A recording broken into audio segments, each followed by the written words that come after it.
Hi, everyone. Welcome to another episode of Office Hours with the Professor. As always, I'm your host, William the Professor Collis, and I hope you enjoy this last Office Hours before the holiday season. I'll be back in the new year.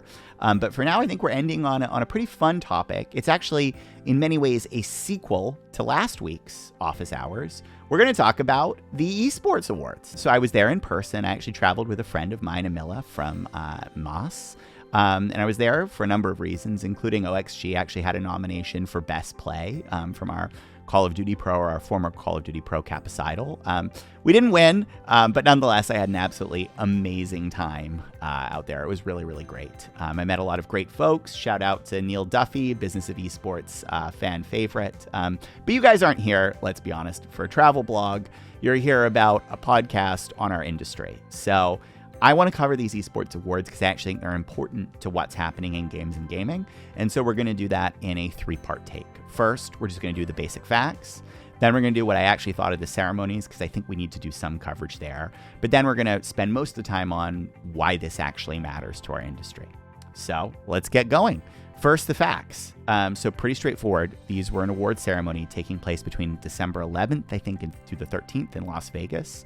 And there was actually a lot of stuff taking place around the award ceremony themselves. There was an esports conference. There was a golf tournament. In my mind, those things don't really matter and aren't going to be sort of the topic of what we cover today. Not because they weren't well executed or anything. It's just they weren't really broadcast, and they were more about providing value for people who had traveled for that event than, actually the award ceremonies themselves. And I want to focus on the award ceremonies themselves. So let's get into point two. What did I actually think of the Esports Awards? Well, these events, they're made to do one thing specifically: feel like the Oscars for esports. That's clearly the goal of how the Esports Awards are set up and organized. And I have to be honest with you, they did a great job. They really, really felt like a red carpet premium experience for esports. I thought it was excellent, particularly the stage, the set dressings, the talent that they brought in to run the award ceremonies themselves. I am consistently impressed in general at the size and scale that esports has achieved. And this event was just another point where I said to myself, wow, our industry has come along really far. They also got just a great set of guests to come. Thresh came. He was absolutely awesome. I do think if I have a criticism of the ceremonies, I do think that their category work could use some refinement.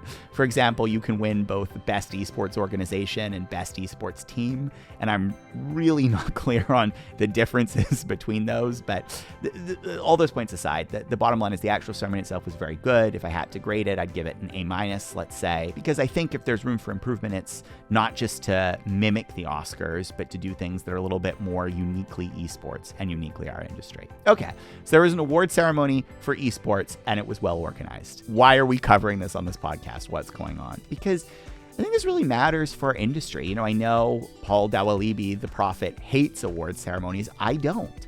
I think they perform three really important functions. One is they just recognize talent. Two, they generate brand awareness for everybody who participates in them. And three, they provide another media product that can represent the industry and be sold on behalf of the industry. And let's be honest, the Esports Awards in Vegas are the premier award ceremony for our industry right now. I mean, they have the Lexus sponsorship and the Twitch featuring to back it up. So they are playing this role of marquee awards in our industry.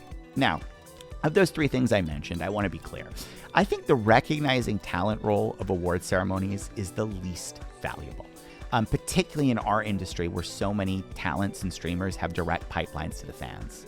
It feels great to win, but whatever, right? Like, that's for the person who won. It doesn't lift the industry as a whole. I also think that the brand awareness element in our industry matters less too. I'll give you an example. Riot Games won Publisher of the Year. That's amazing. Did you know Riot Games? I think you probably did, right? But I think the critical thing this award ceremony does, and what is really understated in the value it brings, is this new media product. The reality is, it is tough to make content in esports that doesn't in some ways feature either A, people playing games, or B, people talking about the pro gamer or the gaming lifestyle. And the reality is there's a saturation of that content in the market today. I love how the Esports Awards creates a different way for you to consume entertainment media about competitive games that doesn't involve you going on a pro house tour or, watching a tournament, right? It is another tangible type of media product that we don't have enough of in our industry. And it's really about engaging with esports at the celebrity level, not at the title level. And I think that's a very valuable media type for our industry to have. And I'll also point out that, look, I'm personally not in the category that finds award ceremonies thrilling. I don't watch the Oscars every year, but a lot of people do, right? The Oscars is a major event.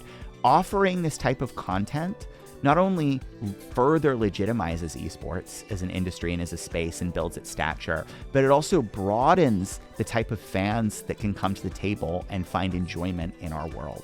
So for that, I think the industry impact for this is very important.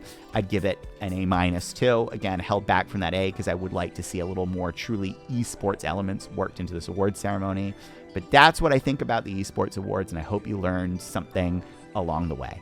So that being said, that wraps up this episode of Office Hours with the Professor, and I look forward to seeing you all in the new year. Thanks so much.